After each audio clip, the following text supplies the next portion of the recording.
Acho que quem entrar já deve ter entrado, né? Já pode conversar. Tenho começar com a má notícia. Não sei se alguém imagina qual que é a má notícia.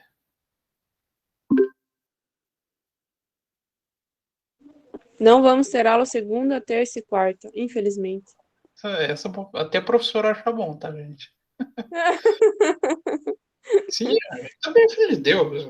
A gente vai falar que não, não, eu queria ter aula. A gente também pode folgar, né? Filho de Deus também. Mas essa é a boa notícia, né? Não vamos ter aula nem segunda, nem terça, nem quarta. Então, vocês vão ter um tempinho para descansar, né? Porque viajar também não dá muito. Tem muito lugar para ir, não tem muito lugar, muita coisa para fazer. Mas a má notícia é que ainda não liberaram o sistema para gente. Bacana, né? Aí sobra para vocês ir dar aula de laboratório sem o sistema. Aí eu preparei um materialzinho para a gente discutir sobre aquele processo de escrituração contábil, tentando seguir mais ou menos a pauta. Eu já até mais ou menos imaginava que ia acontecer isso, então montei o plano de aula já pensando nessas aulas, nessas primeiras aulas, sem muita possibilidade do sistema. Aí o que eu vou fazendo, vou mostrando para vocês os que eu tenho acesso aqui em casa. Mas eu nem lembro o que a gente estava falando na aula passada. Tem uma série, depois que eu fiquei muito tempo isolado, vem piorando essa minha série de como que é o nome? Até o nome do problema fugiu. De amnésia. Amnésia. Amnésia.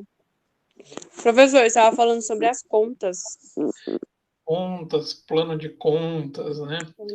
Contas. Elemento importante para a gente poder organizar todo o processo de contabilidade, né? Para que a gente tenha um norte, tanto para a parte da escrituração contábil, quanto para elaborar o que mesmo?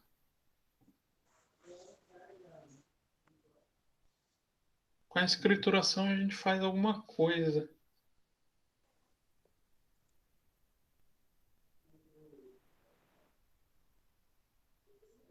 O que a gente O trabalha? livro Razão? O razão ele é um auxiliar, ele vai gerar, vai ser gerado também. Mas nossa principal ferramenta, ou o nosso principal produto, que são as demonstrações, né?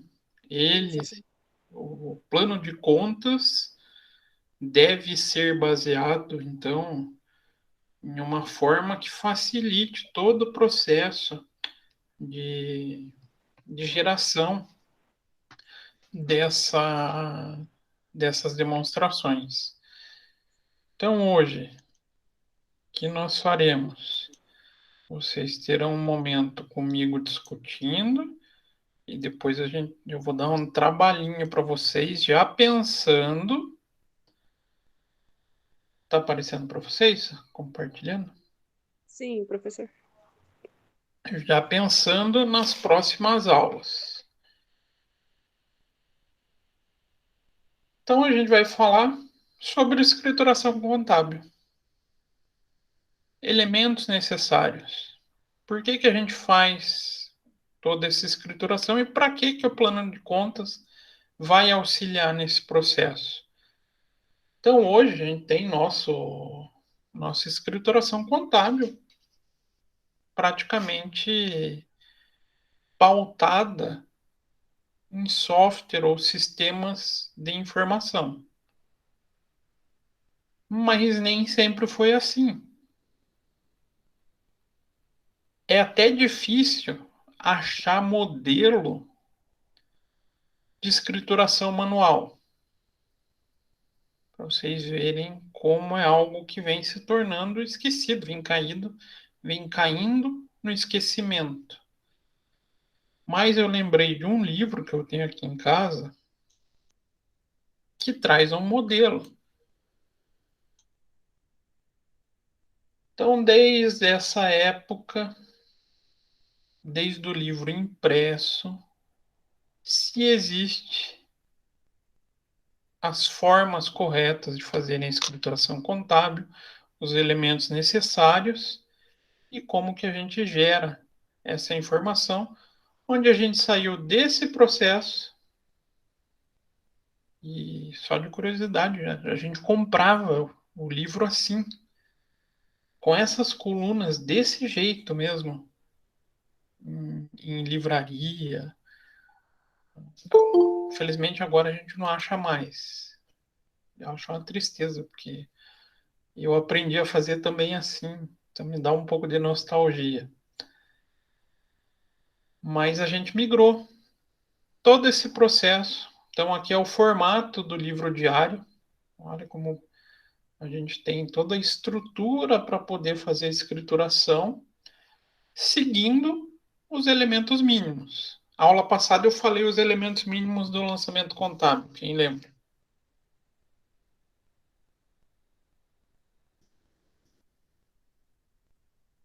Quem lembra? Dou-lhe uma, dou-lhe duas. Ninguém lembra, gente? Qual a pergunta, professor? Lançamentos mínimos, professor? Os itens mínimos para um lançamento contábil. Para um lançamento contábil ser considerado completo, ele tem itens mínimos. Para que a gente consiga fazer a escrituração do livro, desde quando era impresso, impresso não, escrito, era manual, até o que a gente tem hoje, a gente segue os mesmos elementos mínimos.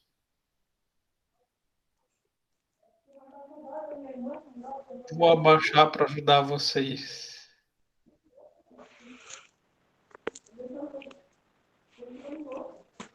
Então, local e data, conta débito, conta crédito, histórico e valor. Olha como era bonitinho o livro diário, né? Pensou fazendo tudo isso na Na mão. mão. Meu Deus. Pensou vocês trabalhando num banco, tem uma movimentação absurda, fazendo isso na mão. Tinha que fazer. Então, a gente, graças a Deus, saiu desse advento da escrituração manual, né? E hoje a gente tem essencialmente a figura dos softwares que ajudam e muito o nosso processo, né? Então hoje a gente faz o lançamento contábil e vai simplesmente numa lista de relatório e monta só o formato que a gente precisa para entrega da obrigação. Então, basicamente, a gente tem tá, uma série de relatórios que a gente não tem mais todo aquele trabalho. Só de curiosidade para vocês, o balanço, como faz parte do diário, tinha que ser transcrito no final do exercício. Então a gente tinha que ir lá e fazer o balanço na mão lá também. Uma pena que eu não tenho nenhum pronto assim que eu cheguei a utilizar. Mas essa figura da escrituração não deixou de existir. E com isso também não deixou de existir as normativas que são utilizadas para essa escrituração. Então, eu separei aqui para a gente discutir um pouquinho. Vou falar mais sobre micro e pequena empresa. Por quê? Quando a gente fala em escrituração de pequenas e médias empresas, pequenas e médias não, de médias e grandes empresas, a gente já começa a pensar em escrituração completa. Micro e pequenas empresas permitem simplificações. Ah, então eu que trabalho no escritório com micro e pequena empresa, vou apresentar uma contabilidade diferente do meu amigo que trabalha numa multinacional? O que vocês acham? Vai ser diferente? Não, talvez menor. Menor em que sentido? Vamos ver. Na escrituração, eu acredito.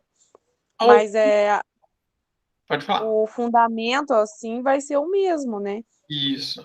Para chegar num Fundamentação. único consenso.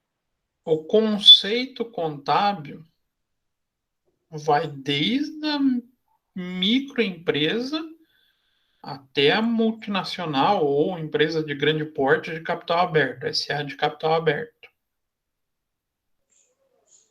Mas a gente tem algumas pequenas regalias que a gente vai ter que avaliar conforme o porte. Então é importante que a gente entenda sobre o porte da empresa para entender o que a gente pode se beneficiar ou o que a gente tem que obrigatoriamente atender. Então a gente tem situações que a gente não vai ter atendimento de alguns pontos da legislação como a completa, mas em outros pontos a gente tem que seguir normalmente como a de grande porte. Então, primeiro, a gente tem que definir o que é micro e pequena empresa. Quem que define isso? Para a contabilidade. Vai ser a Lei Complementar 123 de 2006. Que lei que é essa? Pessoal da área tributária? Estamos chegando agora no tributário, professor. Agora, mas ninguém trabalha no Agora. tributário. Aqui é a lei que Ah, tá, define não. o simples. Então a Simplesmente gente não. usa as regras do simples para tratativa contábil. A gente, obviamente, não pode misturar hoje a contabilidade tributária, a parte da legislação tributária, com a contábil, mas para simplificação da contabilidade, quando a gente pensa em micro e pequena empresa, a gente usa a legislação do simples. Lá pelo artigo 27. Então, as micro e empresas de pequeno porte optante pelo Simples Nacional poderão opcionalmente adotar contabilidade simplificada para os registros e controles das operações realizadas. Então, a gente vai ter três normativas referente à escrituração contábil que a gente vai se basear nesse enquadramento, no enquadramento do simples. Então, quais são essas três leis ou três normas contábeis daí, tá? Eu tenho ITG 1000. Se eu falar ITG 1000, vocês podem estar cientes que eu estou falando da contabilidade para micro e pequenas empresas. É a versão mais simplificada que a gente pode encontrar sobre o processo contábil. NBCTG 1000. Aí faz um pouquinho de confusão. ITG 1000 leva o mesmo número. E NBCTG 1000. Aí a gente está falando de empresas de médio porte. E daí o CPC completo, que são para as de grande porte. Então, aqui a gente tem a ITG 1000, que eu falei, né? Empresas, contabilidade para pequenas e médias empresas. A gente tem o CPC paralelo a ele, que é o CPC-PME. A grande maioria das empresas do Brasil, então, vai estar aplicado a essa ITG 1000. Por que será? Na opinião de vocês, a gente tem mais indústrias de médio e grande porte ou empresas de pequeno porte no Brasil? Em volume.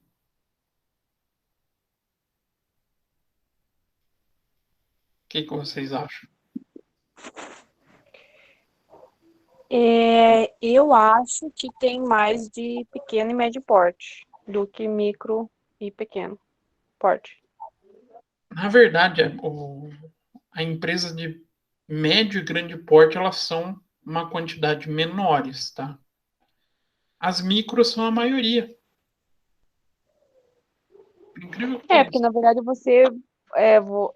você só trabalhando, tendo um CNPJ, já considera como micro pequena empresa, né? Isso.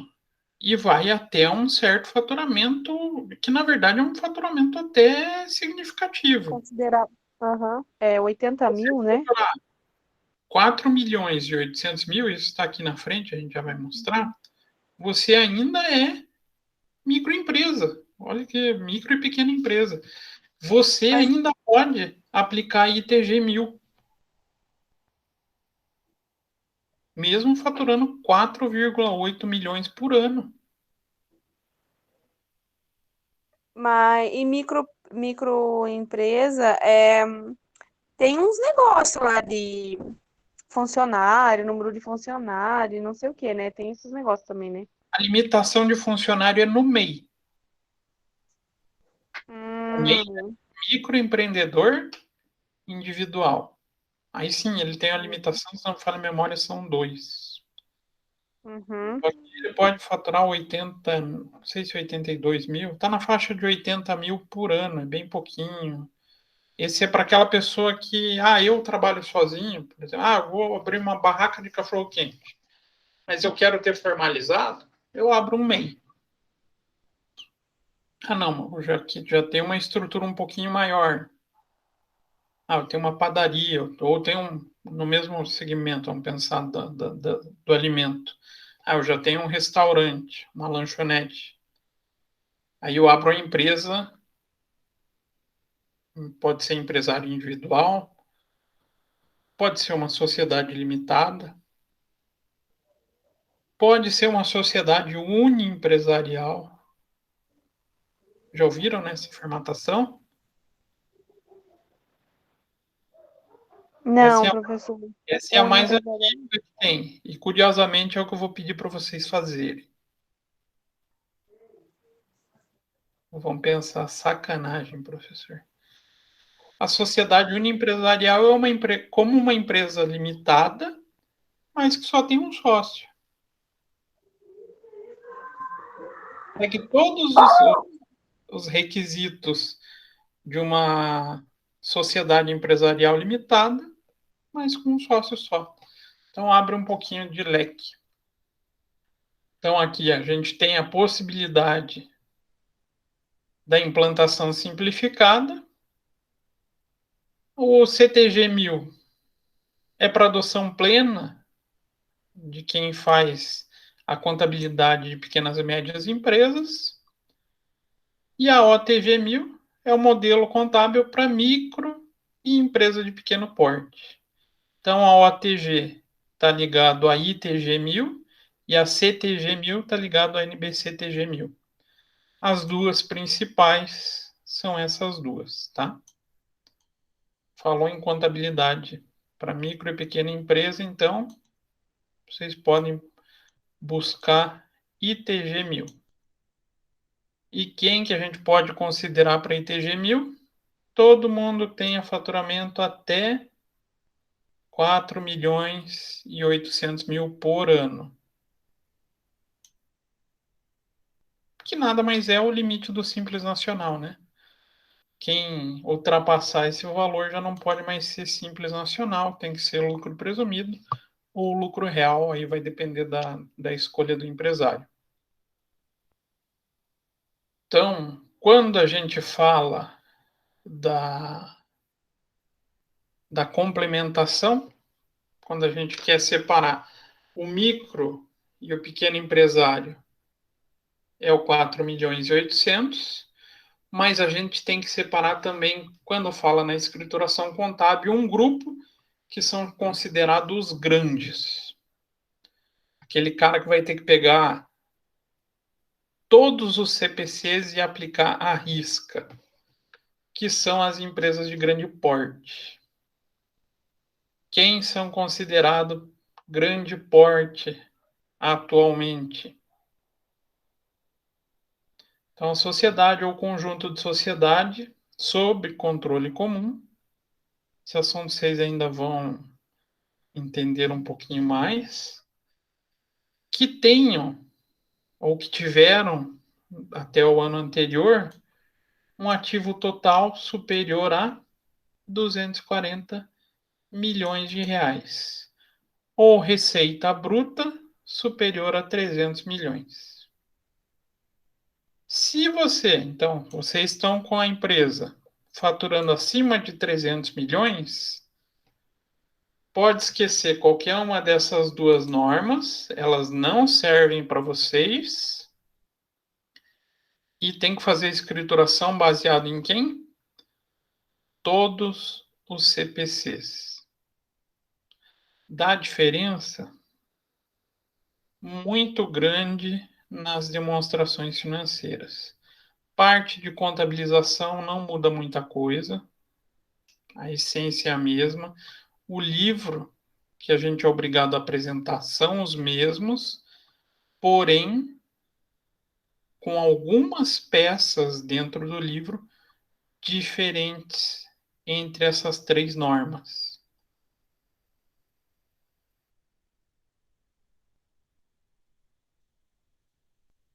Então, pequenas e médias empresas classificam-se entre esses dois limites.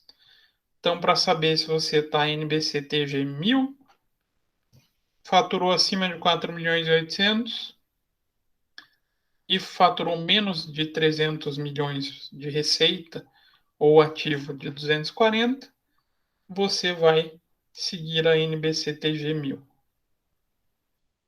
Então, essas são as três possibilidades de normativas para escrituração contábil.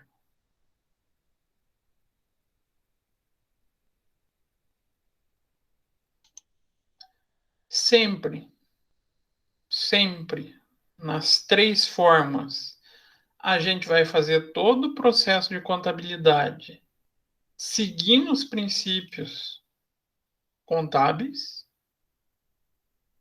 que na época tinham sido aprovados pela Resolução 750, com atualização pela 1282 de 2010. E o que aconteceu com esses princípios? São válidos ainda? Não são?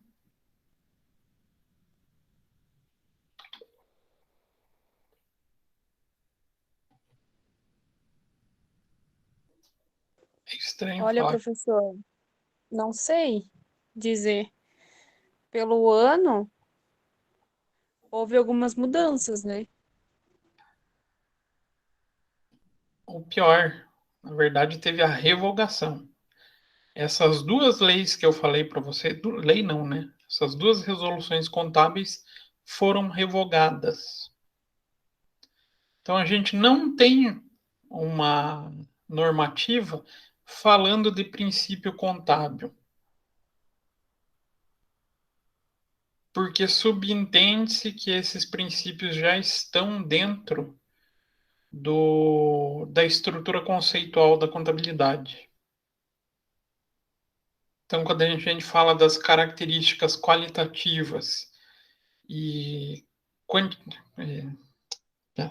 qualitativas de melhoria e qualitativas fundamentais da informação contábil, todo o conjunto de princípios contábeis estão lá dentro, mas sem serem explícitos, como era na resolução. Então, forma de escrituração contábil segue o mesmo padrão. Então, a gente atende o princípio da entidade, princípio da continuidade, da prudência, registro por base do valor histórico. Qual mais que eu estou esquecendo? Bom, todos os princípios continuam sendo aplicados na escrituração contábil. Então, a gente continua fazendo, a ideia da contabilidade é só da empresa, não envolve o movimento dos sócios, tudo como se essa norma não tivesse sido revogada. Mas até por isso, isso daqui é interessante vocês assimilarem, porque vocês, se começarem a pesquisar a prova do CRC, vocês vão ver que não tem mais pedido sobre princípio contábil. Não tem, por causa da revogação da norma. Mesmo a gente utilizando eles ainda como pilares da contabilidade. Então, além de observar toda esses princípios, a gente vai ter que atender ou a ITG 1000 ou a NBCTG 1000, dependendo do que a gente tiver atuando, dependendo do cliente que a gente estiver atendendo. Então, a gente tem que destacar que as receitas e despesas e os custos do período da entidade deve ser contabilizado com regime de competência normalmente. Por que que a gente tem que frisar essa competência? Por mais que seja uma escrituração simplificada, a gente não pode adotar regime de caixa, em hipótese alguma. Muitas vezes vocês vão ver empresário querendo as coisas por regime de caixa, mas a gente não pode fazer. Então a gente continua baseado nos princípios contábeis. E quando a gente é pequeno, o CFC tentou auxiliar, fazendo o quê? Normatizando um plano de conta simplificado.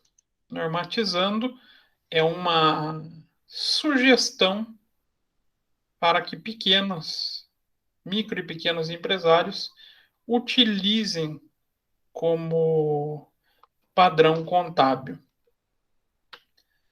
Então aqui eu fiz a cópia dele. Vocês podem ver que ele é bem simplesinho, né? Apesar de ter 4 níveis, ele não é muito aberto. Caixa equivalente de caixa, só separa caixa e banco.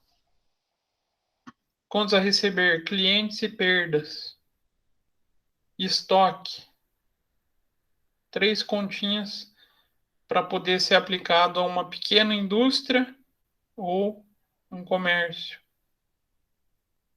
Então, ele também tem a sua forma sugerida. Mas lembrando, sugerida, isso é sugestão. Preciso acatar? Não. Vai depender do quê? Da empresa que eu estiver trabalhando. Ah, não. Eu tenho outras características, preciso de outras informações. Tudo vai depender da informação que eu for gerar. Então, aqui também o passivo, ficou como exemplo para vocês, né? Para vocês verem a estrutura de custo e despesa, como é bem simplesinha, que é já para tornar o processo mais fácil possível.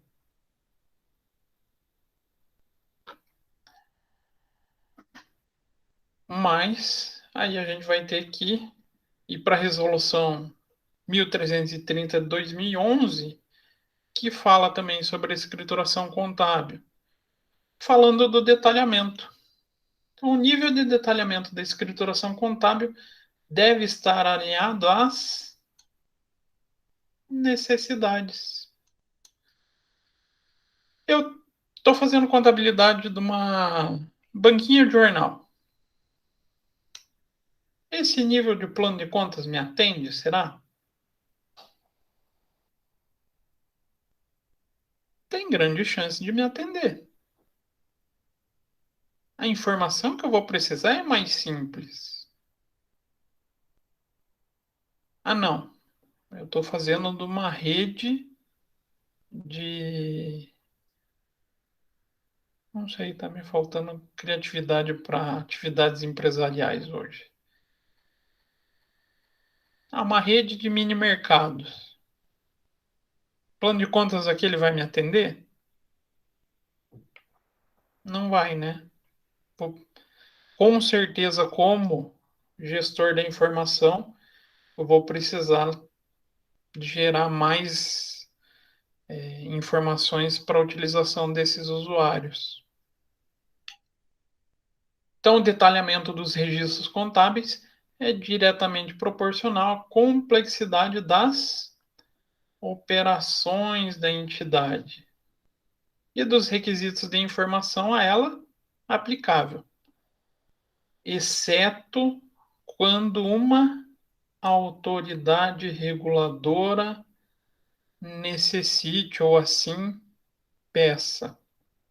Então, eu tenho uma pequena empresa que trabalha com seguros. Seguros eu tenho entidade reguladora?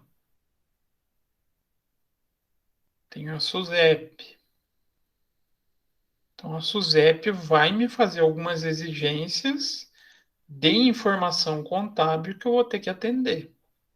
Vou ter que adaptar a estrutura, por mais que eu escolha algo simplificado, para atender esse usuário. Então, toda a escrituração vai ser de acordo com o porte da empresa, o tipo da empresa. Lembra na aula passada que eu falei que o plano de contas já começava a ser pensado de acordo com a empresa? Lembram-se? A Sim, escrituração, professor. a escrituração contábil é reflexo. Ela vai ser ou mais simples ou mais detalhada de acordo com a empresa que eu estiver trabalhando. Mas como é que eu faço essa distinção na contabilidade, no software? Pegar o que eu utilizo no dia a dia, só para. Vai ser no detalhamento da empresa.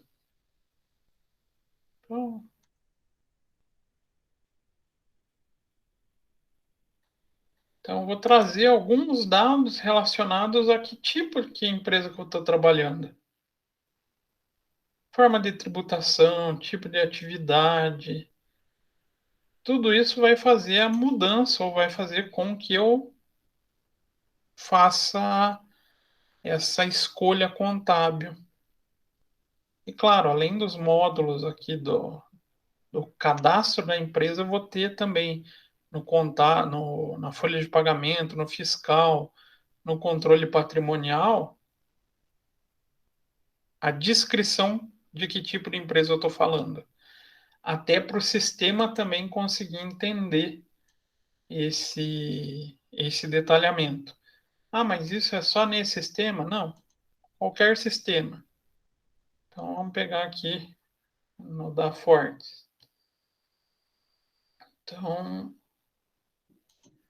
vou lá e vou fazer a inserção de uma empresa nova. Também vou começar tratativas relacionados a que tipo de empresa é.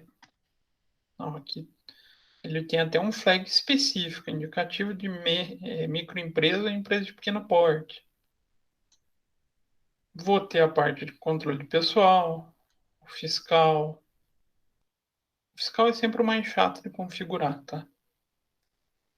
E o contábil. Então, qualquer tipo de sistema, eu vou ter que estudar quem é a minha empresa, qual vai ser a forma de escrituração para poder fazer o correto cadastro dessa empresa no sistema.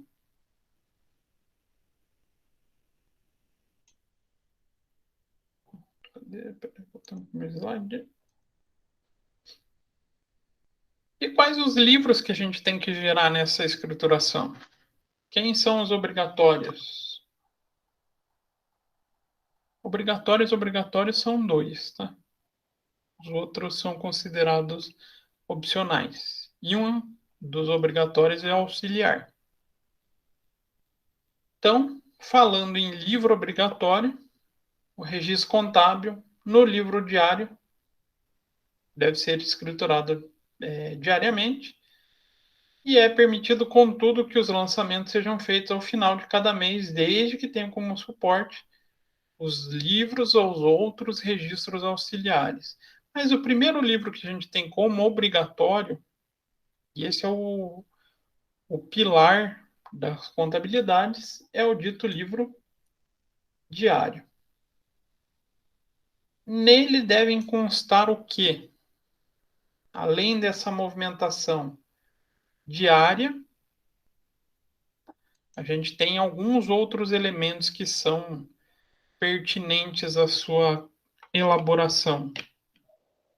O ideal é que a pessoa coloque o plano de contas, um balancete, depois da movimentação, e ali também vai todas as demonstrações obrigatórias.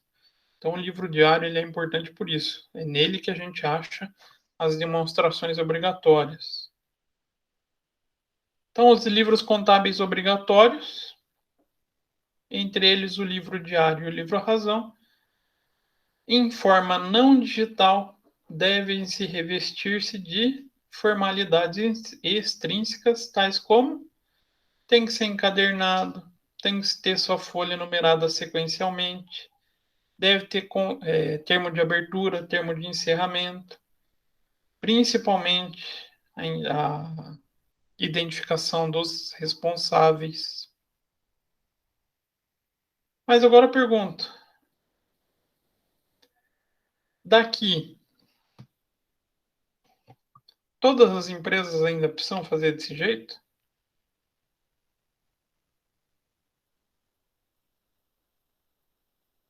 Sim. Não, não. Até o livro vem mudando.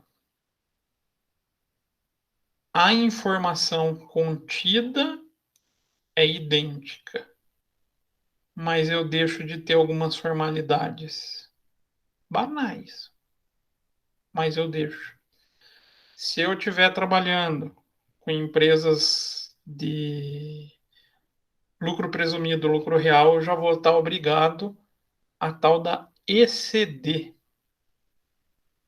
O que é a ECD? Tem até bonitinha. A Forte, a Forte ela deixa bem grandona na tela inicial deles. Então, se eu vier aqui e tentar gerar ECD, o que eu vou estar gerando? Que não está configurado, ele não vai gerar, né? É o livro diário. É toda a movimentação contábil, porém de forma eletrônica. Então eu não vou mais ter todo aquele trabalho de imprimir, encadernar, mas eu vou ter o trabalho de entregar a escrituração do mesmo jeito. Ah, professor, mas eu não estou em uma empresa de lucro presumido nem lucro real. Não estou obrigado a exceder. Eu preciso ainda entregar o livro? Sim, mas não vou precisar mais encadernar. Hoje a junta não aceita mais livro impresso. Então hoje também a gente faz, aí aqui segue os mesmos processos, porém a gente gera tudo em PDF. Mas a escrituração continua o mesmo processo. Então também a gente tem daí o livro em forma digital, que deve revestir com algumas formalidades. Aí a assinatura deixa de ser na caneta, passa a ser como? Digital. Uma das primeiras coisas que vocês vão acabar fazendo quando terminarem o curso é precisar de um certificado digital.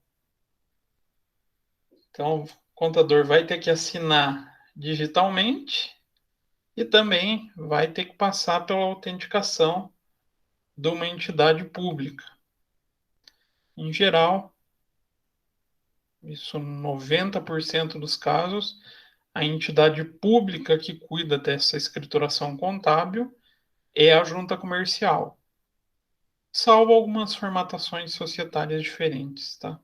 Mas a maioria a gente faz a autenticação na junta. E toda essa escrituração tem que estar revestida de documentos contábeis. O que são esses documentos contábeis? É aquele que comprova fatos que originam os lançamentos da escrituração da entidade e compreende todos os documentos, livros, papéis, registros, outras peças de origem interna e externa que apoiem ou componham a escrituração contábil. Então, aqui é todo o material que dê a possibilidade de conferência e dê o suporte daquele processo de escrituração. No Brasil, a gente usa em essência, né? Qual que é o documento que mais transita entre as empresas?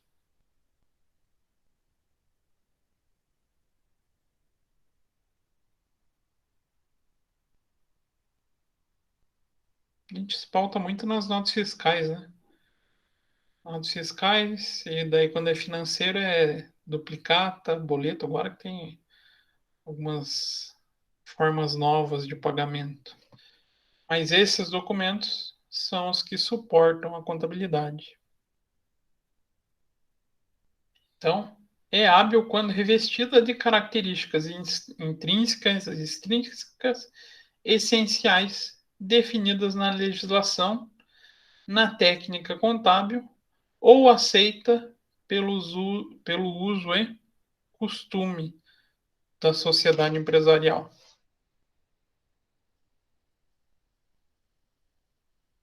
Então, os documentos em papel podem ser digitalizados e armazenados por meio magnético, desde que assinados pelo responsável pela entidade ou pelo profissional de contabilidade regularmente habilitado, devendo depois ser submetido a registro de órgão público competente. Isso está na legislação, mas vocês, na opinião de vocês, vem acontecendo?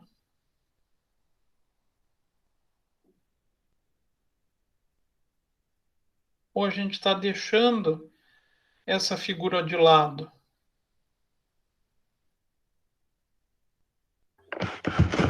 Isso aí, professor. A gente lá usa bastante papel ainda. Assim, o Usa pessoal tem bastante? medo de armazenar, arquivar em nuvem e tal, e em máquina, e tem o risco de dar um pau lá e perder tudo, sabe? Então a gente tem nosso arquivo físico lá dos livros. Né? Mas e se chegasse um fiscal e pedisse para vocês, eu quero as notas fiscais? Tá tudo lá. Hoje, Nossa, professor. o que ele está querendo? As notas de entrada, de saída. Podem escolher nota de entrada ou saída. Será que ele quer que vocês cheguem com aquela pilha de papel e entregue para ele? Não, ele quer ver a tributação. Não, então, sem falar na informação que ele está buscando. Vamos pensar no fato gerador, na fonte da informação. Para ver como a tendência desse cara é desaparecer, O fiscal ele não quer mais o papel. A nota fiscal hoje vem com outro nome, em outro formato. Danf. A DANF não é a nota. XML. XML. XML. Olha como a tecnologia vem evoluindo até no formato da documentação. Então, para o fiscal, para a legislação tributária, a nota fiscal não é mais a DANF. A DANF é só um documento auxiliar. Olha, professor, eu trabalhava numa empresa que a gente tinha que arquivar todas as notas de serviço, todas as notas de DANF, enfim, tudo. Arquivar tudo.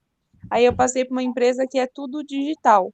Sério, eu não sei como que a pessoa continua, como que a empresa continua trabalhando com o papel ali, sabe? Porque ter tudo arquivado, ter tudo no computador, ter tudo no sistema é tão mais fácil do que você quer pegar uma nota, vai lá, procura, não, mas é de 2014, vai lá no arquivo, pega uma nota de 2014. O sistema é tudo muito mais fácil. E ainda tem, ainda, claro. Eu sou prova viva que estava trabalhando numa empresa que a gente passou por uma auditoria antes de eu sair, e a gente teve que buscar notas de 2014, 2015, e eu falei, meu Deus, mas se fosse digital, né, talvez ia ser um pouco mais fácil para a gente fazer essas buscas. Ia ser um pouco, não, ia ser muito mais fácil. Imagine, tudo no sistema, é só você jogar o XML lá, é só você jogar o número da nota, o fornecedor, alguma coisa assim, e ele já puxa automático. Ah, isso é importante para a gente nesse processo de escrituração contábil? Muito. Porque como a gente tem as origens, ou seja, os documentos de origem em meio eletrônico, o que o sistema aproveita? Ele mesmo faz a leitura da documentação. Então, qualquer sistema hoje que vocês trabalharem, vou pegar o meu que está mais fácil aqui, vocês vão poder chegar simplesmente e lá importar. Ah, eu quero importar meu arquivo XML. Ah, bacana, importei. Fiz minha escrituração fiscal. Não chegou no contábil ainda. Vai chegar. Como? Pela integração. Vem aqui no módulo fiscal, integro. Olha como o trabalho braçal vem diminuindo por causa da tecnologia. Então, todo esse processo que a gente ainda tem previsto, que é feito através do papel, a tendência é que desapareça.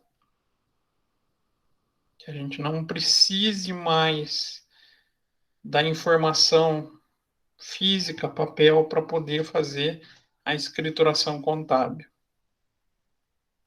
Por isso que hoje a gente consegue ter empresas como Contabilizei, como. Ai, aí deu branco nas outras. Mas tem mais empresas de contabilidade online. Só claro, ainda mudou alguns conceitinhos, né? Bacana, mas tudo isso tem um risco. E surgiu dentro dos livros contábeis, nos últimos anos, algo que auxilia o contador a não ser responsável solidário.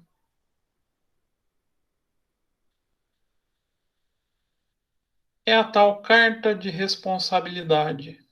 Hoje, quando a gente vai fechar um livro diário, o ideal ou a norma indica que a gente tenha conosco uma carta de responsabilidade.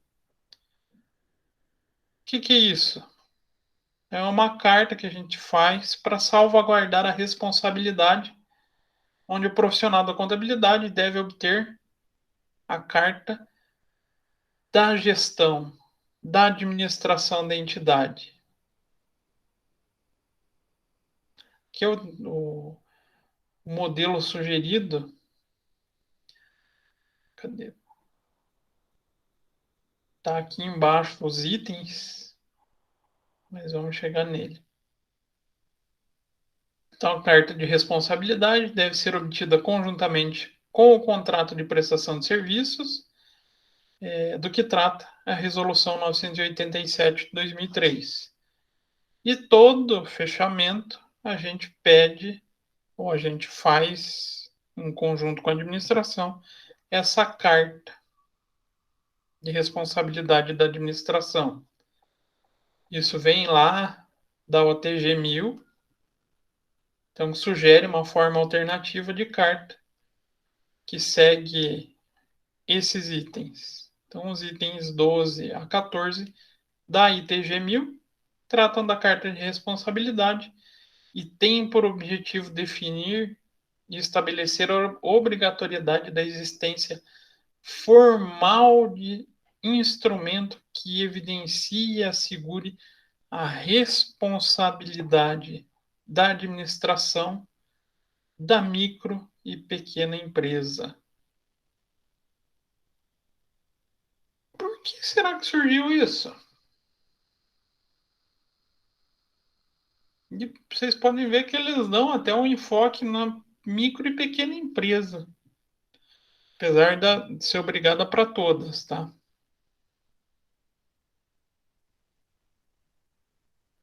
Será que microempresário manda tudo bonitinho para contabilidade? Acredito que não, professor. Não, não manda, gente. As próprias notas fiscais, às vezes, a gente tem que ficar peneirando, tá? Existem subterfúgios que a gente consegue a informação sem depender do empresário. Um bom exemplo disso é as notas fiscais. A gente, por exemplo, eu quero pegar as entradas.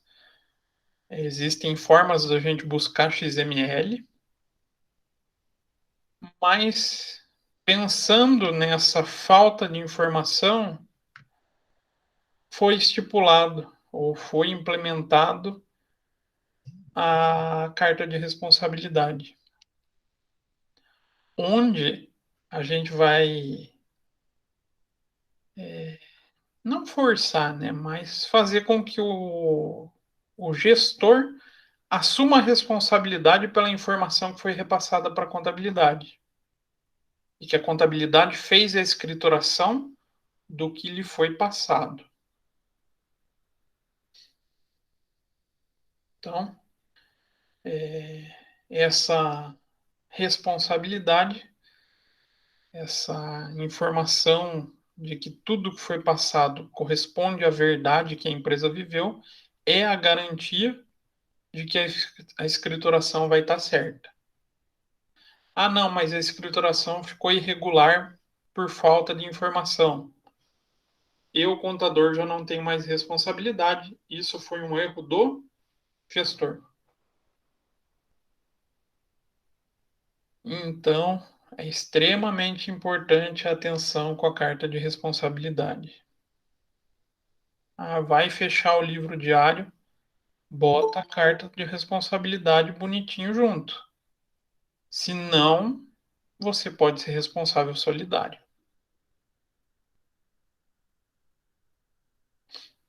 Então, é importante a responsabilidade da administração da micro e pequena empresa.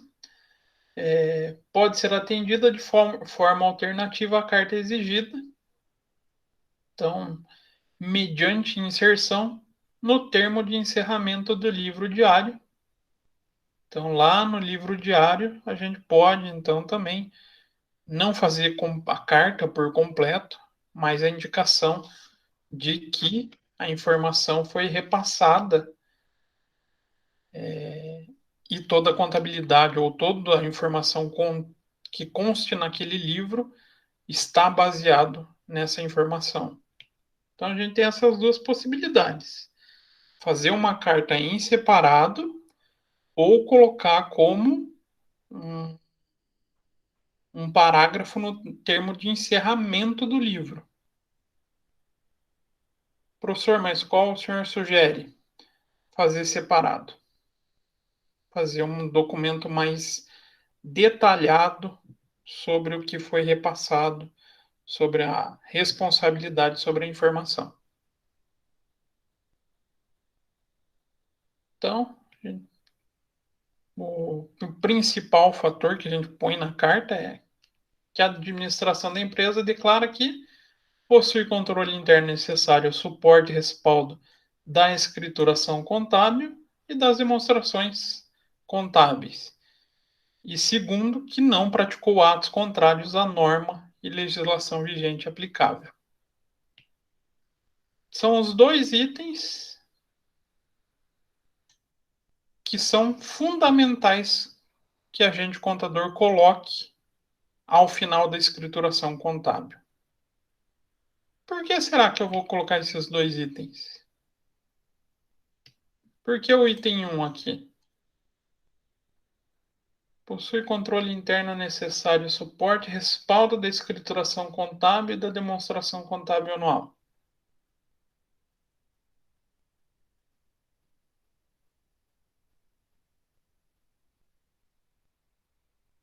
Por que que eu, contador, vou querer que o administrador faça essa afirmação?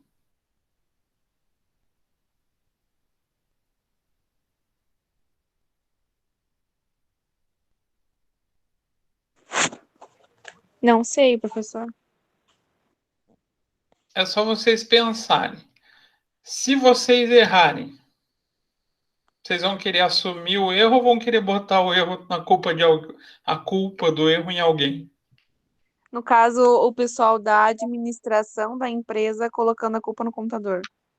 Aqui, a gente está pensando no contrário.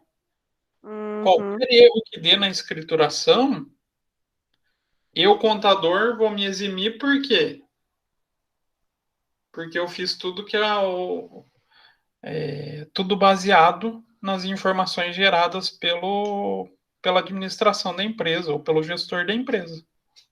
Ah, certo, Então, entendi. aqui eu estou tirando toda a responsabilidade por erro de informação. Claro, salvo se eu fizer algum erro de escrituração, algum erro de avaliação, algum erro interno da contabilidade.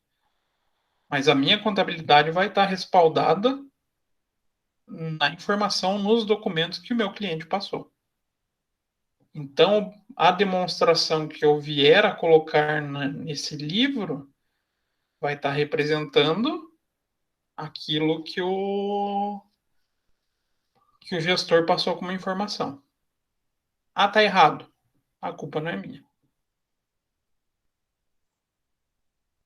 Entenderam o porquê desse termo de responsabilidade? Sim, agora faz sentido. E o segundo, não praticou atos contrários às normas e legislação vigente.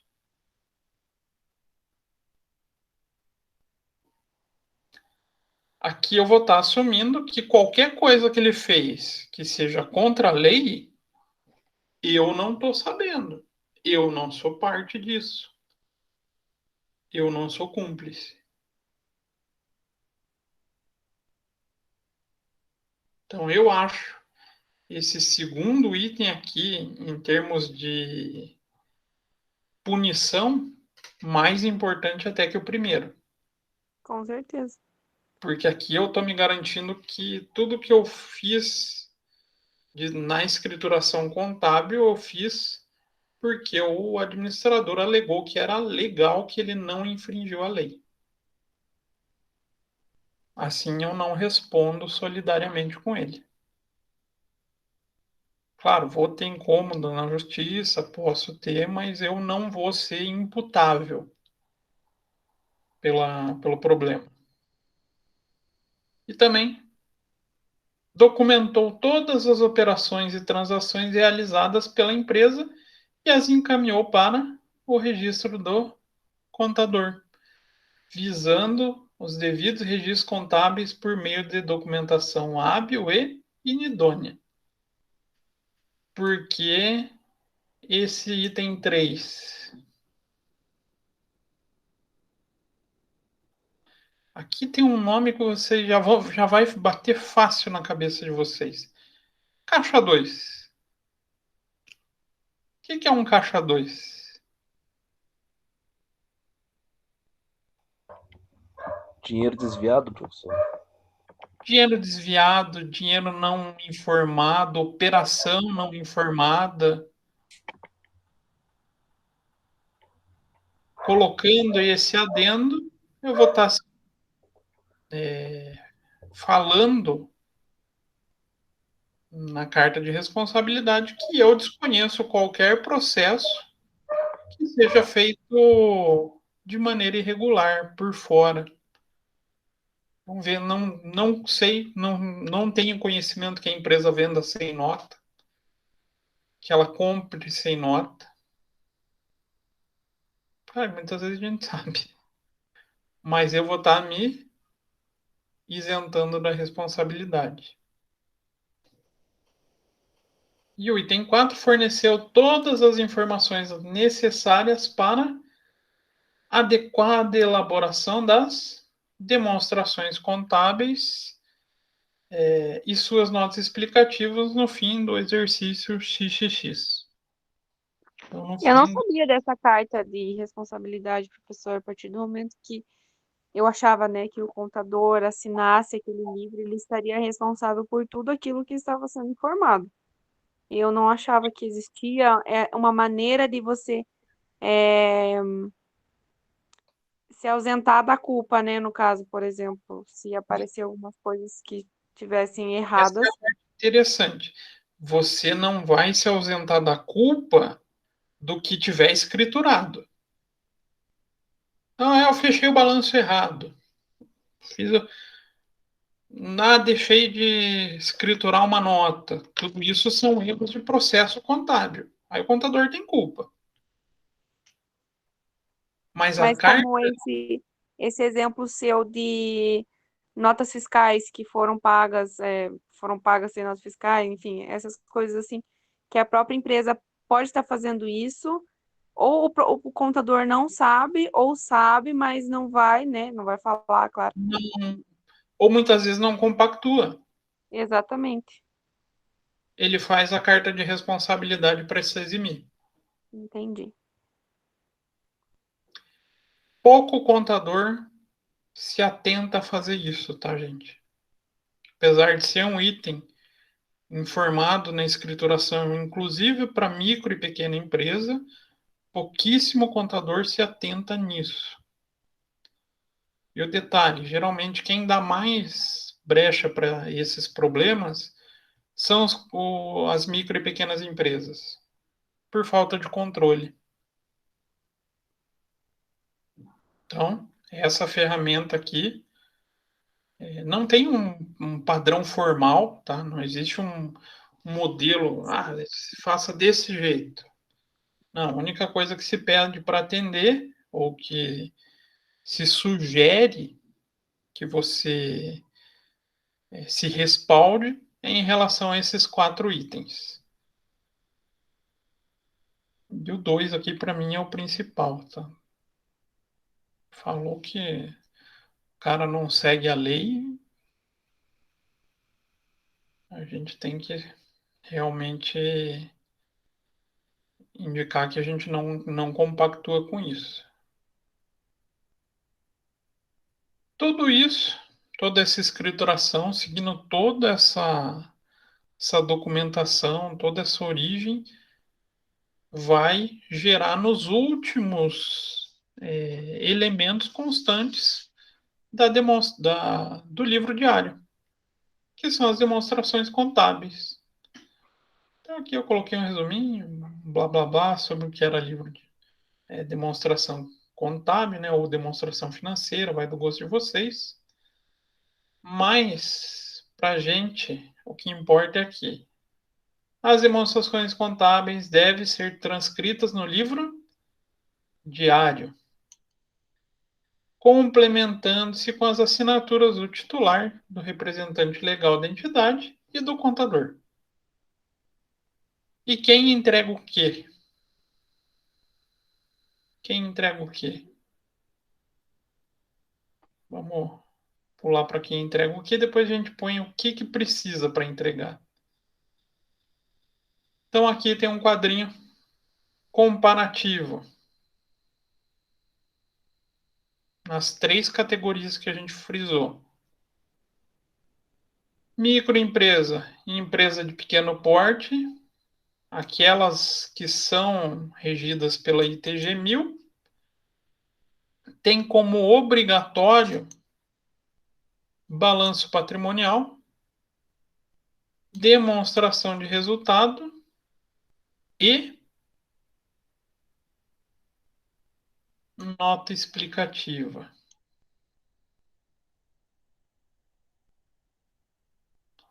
Então, se eu faço micro e pequena empresa, a minha preocupação com demonstração financeira é um pouquinho menor, né? Posso entregar as outras? Posso, mas não sou obrigado. Detalhe, se eu fizer a opção da entrega de qualquer uma delas, eu vou ter que seguir toda a normativa sobre essa demonstração. Vou ter que entregá-la certa de acordo com a norma, mas não sou obrigado.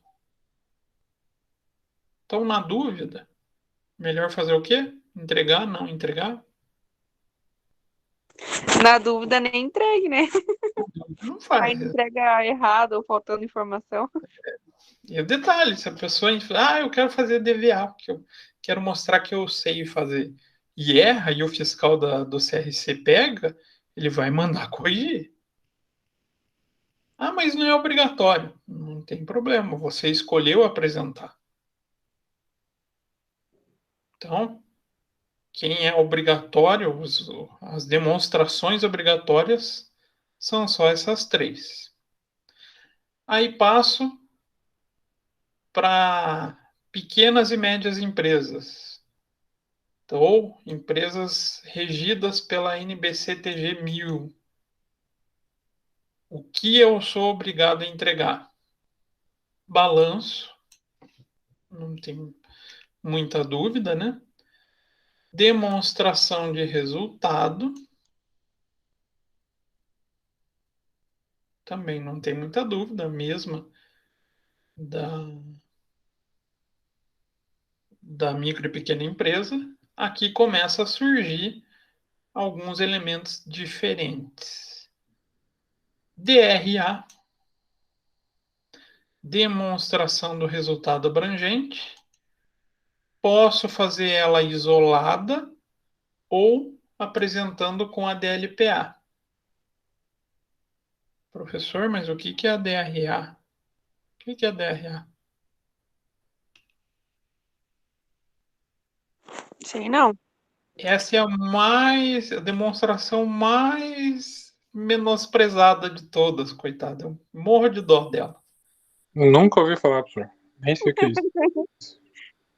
A DRA, ela trata de movimentações contábeis que envolvam patrimônio líquido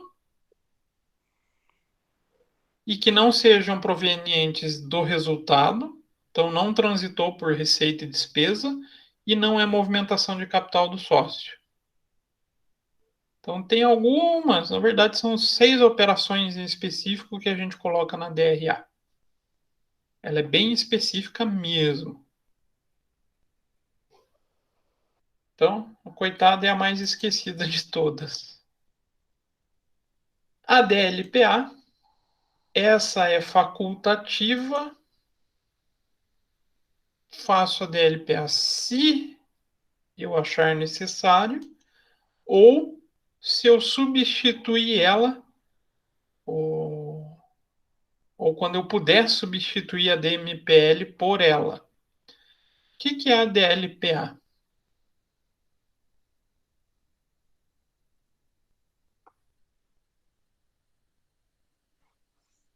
Eu nunca vi essas declarações aí. DRA, DLPA. Não Essa, passa, pelo menos lá onde eu trabalho, não passa pela gente isso. mas é bom vocês já escutando e já irem se acostumando com essas A gente é palavras. mais assim, mais prático assim com SPED, REINF, DCTF Web. Agora, essas declarações aqui não. É que essas, na verdade, não são bem declarações, elas fazem parte das demonstrações Das financeiras. demonstrações do final do ano, né? Vão estar dentro da ECD.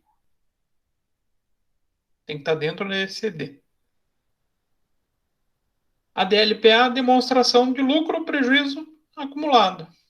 Então, é uma demonstração mais simplificada em relação a como o lucro ou prejuízo vem se modificando. Pouquíssima gente usa ela. Ela caiu meio que em desuso porque o pessoal começou a criar o hábito de entregar a DMPL. Essa é considerada obrigatória, se não for substituível pela DLPA. Mas como o pessoal acostumou, está ficando ela mesma. O que é a DMPL? É a demonstração de mutação do patrimônio líquido. Quando a gente fala em demonstrar como o patrimônio líquido movimentou, a gente também já está falando do lucro ou prejuízo acumulado, né? Lucro ou prejuízo acumulado está dentro do patrimônio líquido. Então, o pessoal acabou criando esse hábito. Não se preocupem que vocês vão ver elas ainda. Ela é obrigatória. A DFC, demonstração de fluxo de caixa, também é obrigatória. E a única aqui que ficaria faltando para o conjunto completo é a DVA. A DVA só é obrigatória para grandes empresas. Quem são essas grandes empresas mesmo? Que elas tiverem um ativo total do ano anterior acima de 240 milhões ou receita superior a 300 milhões.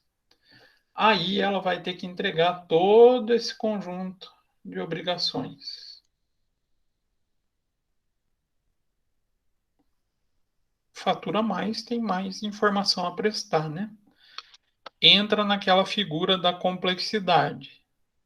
Quanto mais complexa a empresa, quanto maior a empresa, mais informação eu vou ter que fornecer.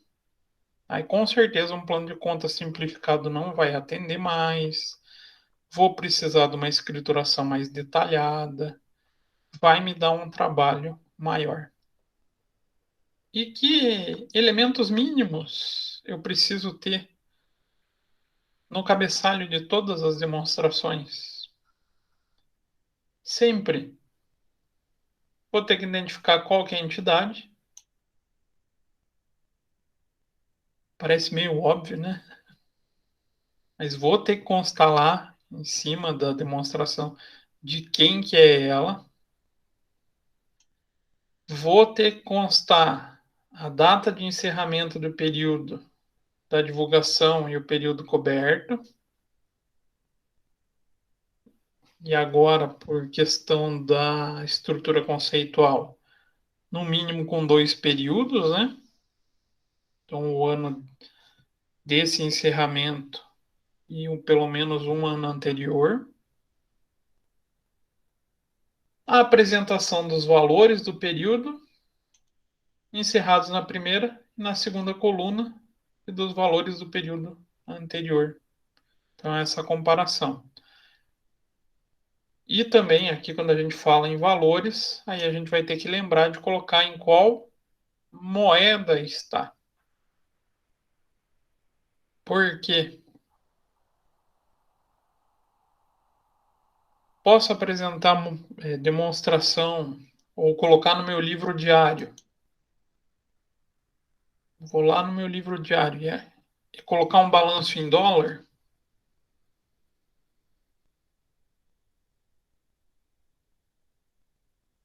O que vocês acham? Será que eu posso? Eu acho que não, professor. Na verdade, Não. nada a ver, né? Tem que ser da moeda do teu. A moeda corrente do país. Exatamente. Mas eu posso fazer contabilidade em dólar? Se você for esperto para fazer em dólar, mas acho que Eu não. acho que a empresa que tiver operações internacionais, ela tem que fazer um balanço em dólar, né? Ah, A e é para demonstração. divulgação, né?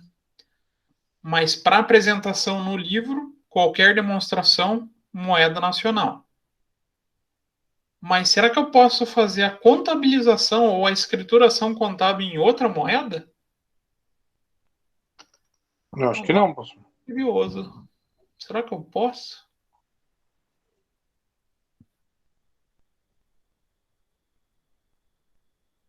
Não, é o correto. Posso, gente. Tudo vai depender da chamada moeda funcional. A moeda funcional é de escolha da administração, junto com a contabilidade, né? E é a que melhor represente as operações da empresa. Então, eu posso ter uma contabilidade feita em dólar, mas o meu balanço,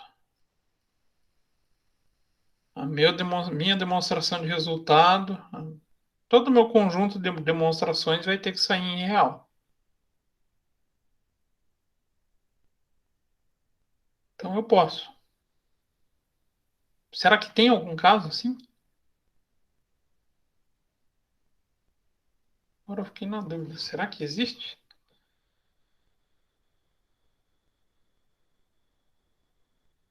Deve existir, né, professor? Você pode fazer. Talvez algumas empresas nacionais aqui, por exemplo, Electrolux, se eu não me engano, eu já vi um balanço deles que era em dólar. Cuidado, o balanço ele pode ser convertido. É, O balanço ele é. sempre vai ser apresentado no livro diário em real, Não, sim, eu tô falando do balanço, né? Porque a gente não vê, por mas exemplo, a escrituração, o lançamentinho contábil mesmo. Será que pode ser feito em dólar? Será que tem gente que faz? Uma única empresa no Brasil faz isso. Uma. Vamos ver se a gente pega aqui.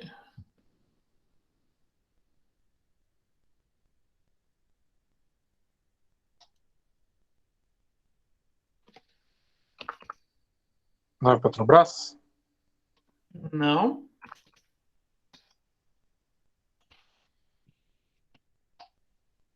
Deve ser uma empresa grande, né? Porque Bem grande.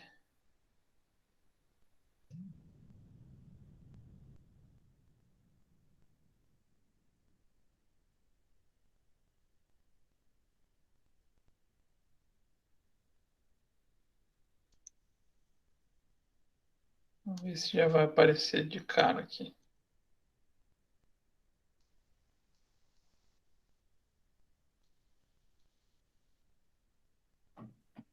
Embraer, A Embraer.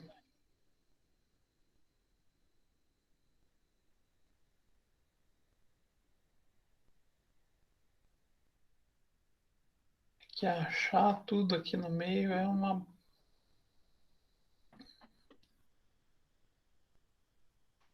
Aqui não é a divulgação. Precisaria procurar aqui. Mas a Embraer, ela tem a. Opa, resultados. Os resultados acho que eu vou achar. Ela tem a sua contabilidade feita em dólar. Ela tem a sua moeda funcional em dólar, mas na hora de apresentar a demonstração, na hora de entregar o balanço, demonstração de resultado, colocar dentro dos livros, é feita a conversão. Muito estranho isso, né?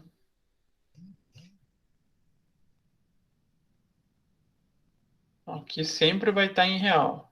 Sempre vai ter que estar constando a moeda corrente. A única coisa lá nas notas explicativas, eles vão ter que falar da moeda funcional.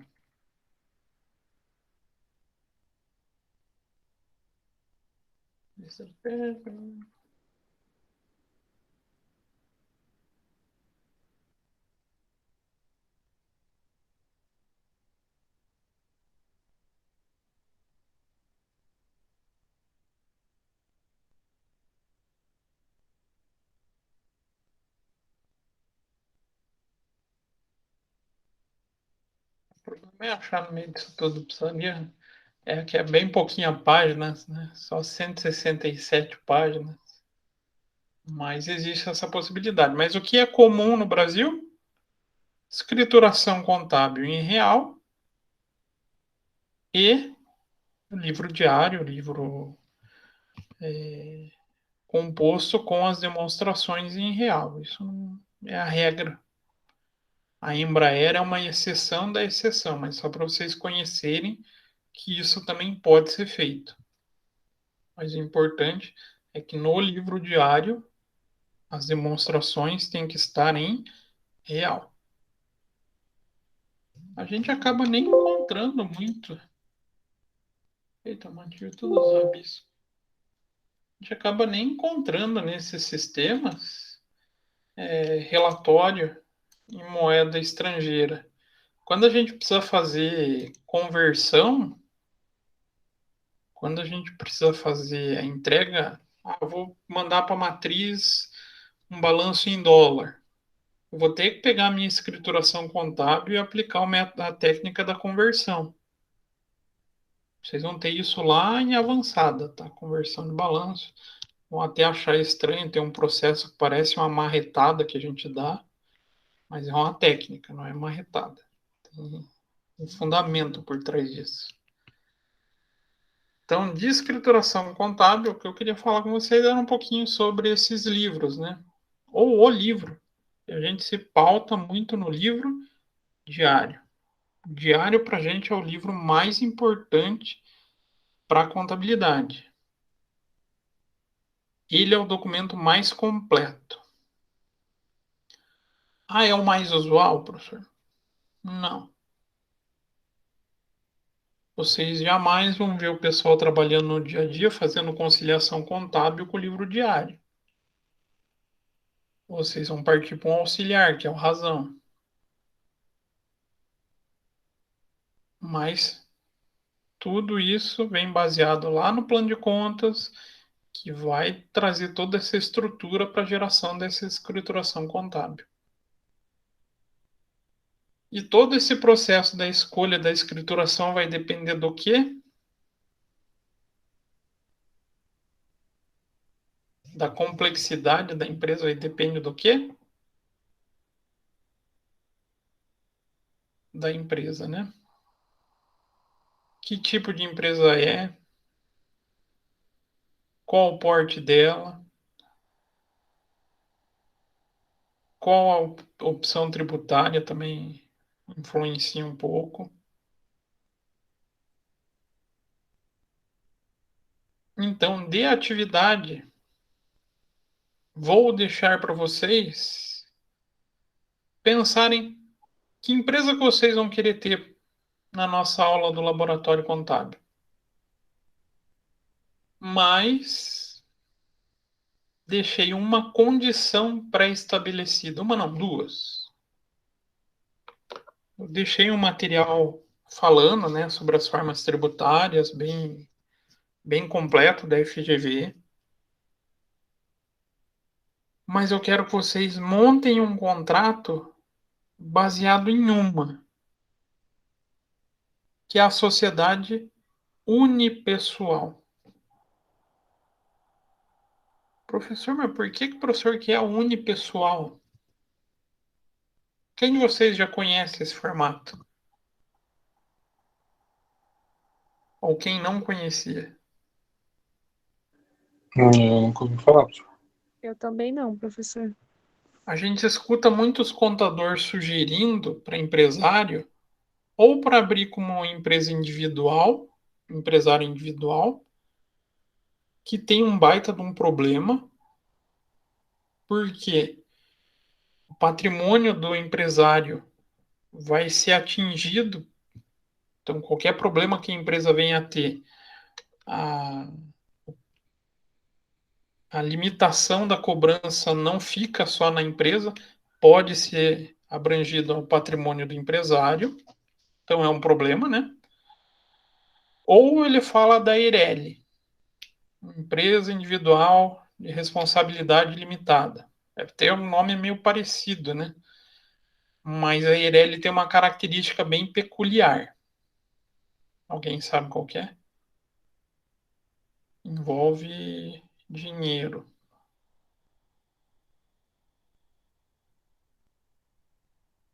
É que a empresa precisa integralizar no mínimo 100 salários mínimos. Todo empresário tem esse dinheiro para abrir empresa? Não. 100 salários mínimos a R$ 1.100, que está o salário mínimo hoje. 110 mil, não é todo mundo tem para abrir empresa não, né?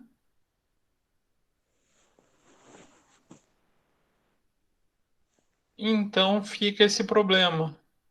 O pessoal ainda desconhece a sociedade empresária unipessoal, que não tem essas regras, mas segue os mesmos parâmetros da empresa limitada. Então vocês vão criar uma empresa, sociedade empresária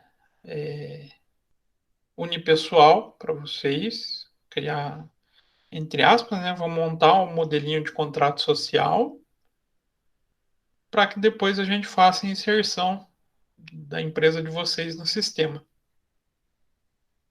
Beleza? Para quando isso, professor? Semana que vem. Que maravilha, hein? Ah, posso pegar modelo, professor? Pode.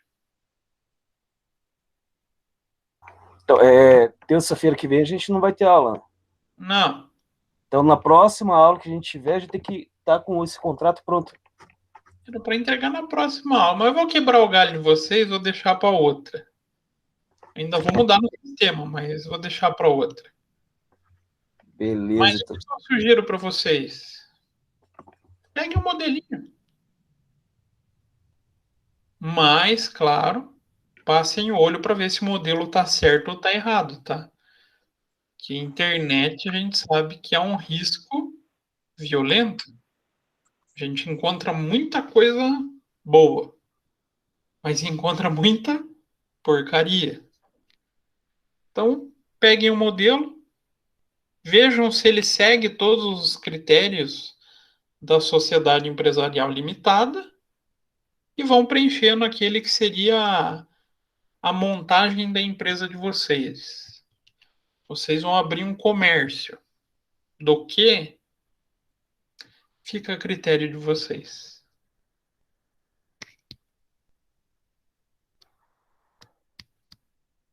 Tranquilo? Tranquilo, professor.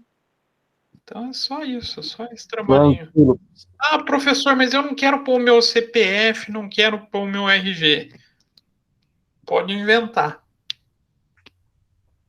Tem site para inventar CPF, tá, gente? Eu vou pôr da minha sogra. Não, porque às vezes o pessoal fica preocupado e realmente a gente tem que ter uma preocupação com dado pessoal nosso, né? Mas tem site que inventa gerador de. Deixa eu ver até ver se eu acho que já mostro para vocês.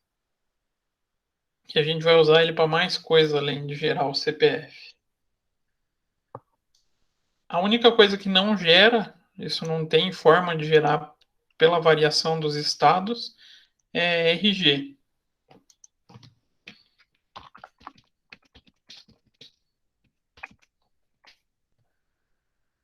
Então esse for devs, ele gera mais uma tranqueirada de coisa. Ah, então eu quero gerar um CNPJ. Então, já com a pontuação vem aqui, ele cria um número que vai ter a máscara válida. Então, eu não vou podar do meu, vem aqui, ó, gerador de CPF, ó, o meu CPF vai ser esse aqui, 149.930.300-96. Por que que isso para mim não, né? Para a gente vai ser importante. Todo o sistema, quando a gente vem nos cadastros, peraí, estou no módulo errado. Vem aqui no cadastro, vou cadastrar o responsável. Primeira coisa que ele vai fazer é ver se essa máscara é válida. Senão ele vai dar CPF inválido. Hoje qualquer sistema faz isso, né? E aqui ele gera um modelo, digamos, que é válido. Então a gente vai usar bastante esse site, tá, gente? Por quê, professor? Porque a gente vai gerar um PIS, a gente vai precisar, na hora que a gente for fazer um lançamentinho de folha, vai precisar do PIS. Para a gente fazer a empresa, a gente vai precisar depois gerar o CNPJ e a inscrição estadual. Mas isso não entra no contrato agora, tá? Vai vir depois. Tranquilo? Tranquilo. Tranquilo, professor. Dúvidas, perguntas, questões? E era para ser 50 minutos minha aula, hein? É um controle do tempo maravilhoso que eu tenho, né? Professor, vai ter um passo a passo lá, alguma coisa mostrando pra gente como fazer esse contrato, né? Tipo, não, pela cara não, né? Não. Eita. Vocês vão ver que contrato social é algo meio padrão. O que tem no material? Tudo que precisa constar em um contrato. Precisa de uma cláusula de responsabilidade do administrador, para falar quem que é o administrador responsável. Precisa de uma cláusula em caso de falecimento de sócio. Esse tipo de detalhe. Mas não vai ter o modelinho passo a passo, vamos falar assim. Mas tem a relação, inclusive, daí por artigo do Código Civil, tá? Por que que precisa ter aquela informação no contrato? Ele vai indicar, ó, é por causa desse artigo do Código Civil.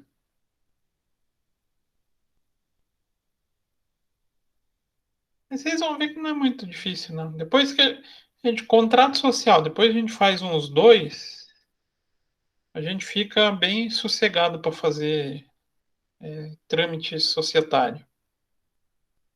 Qual que é difícil de fazer? Eu vou fazer de uma sociedade anônima. Daí são uma série de características mais particulares e pouco usuais. Empresa limitada, EIRELI, são muito tranquilos. E inscrição de empresário individual, o site da junta faz sozinho, né? Ele cria o documento sozinho. Tranquilo? Dúvidas, perguntas, questões? Fechou, professor. Fechou? Então, vou dar esse bônus para vocês de mais uma semana, para vocês pensarem, montarem bonitinho o contrato de vocês. Daí na próxima aula é para a gente tratar com o sistema. A gente vai usar esse contrato. Vamos usar esse site aqui para gerar CNPJ e inscrição estadual e a gente vai colocar a empresa de vocês no sistema. Beleza? Beleza. Tá Então bom, tá. Beleza, professor. Boa semana para vocês. Bom feriadão e juízo, tá? Valeu, professor. Igualmente aí, então. Bom final de semana. Obrigada, noite. professor. Boa noite. Bom descanso aí. Vocês Bom também. feriado também, bom descanso. Obrigado, gente. Se bem que contador não descansa essa época, mas tudo bem. Tem que fazer, Verdade, tem um monte de DIRF para fazer.